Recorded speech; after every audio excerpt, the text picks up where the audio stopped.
No, there's something very important that a person must know. You know, a person says to himself, he has an amazing success.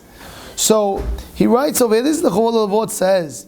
He says that when a person in life, he gets to the greatness that he has, he writes, you see clearly, how do you become humble?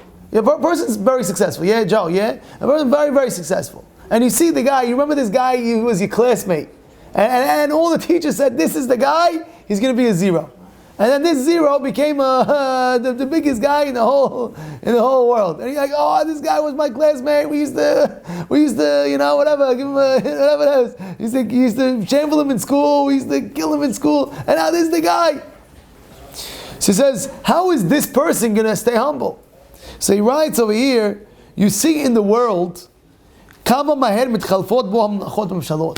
you see in the world how many times, over and over, a person in power could be switched around in a day.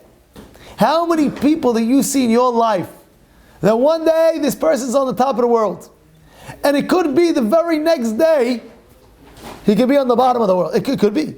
Something happened, and I don't want to give you examples, but you see it. So therefore a person, no matter how great he is in his life, no matter how successful he is, humble yourself and saying, this is all from Hashem. You understand what's going on? Because you see in the world with your own eyes, you see people on top of the world, and then boom, then what happened? The next day, the next week, one time they came to Havetz Haim, there was a very wealthy guy. He came to Havetz Haim. He says, Rabbi, you're telling me in 1 second everything could flip? He says, impossible with me. He says, why? He says, because look at me.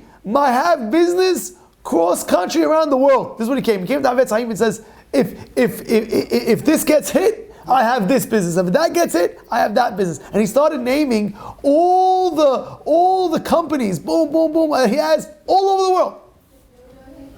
And then at the end, what happens? Havetz Haim says, you think, you're right. He's saying, how is that going to do? You're going to destroy the whole world? So you know what he says? He says like this. He says, sometimes he might not take the business away from the guy, but he'll take the guy away from the business. Have that?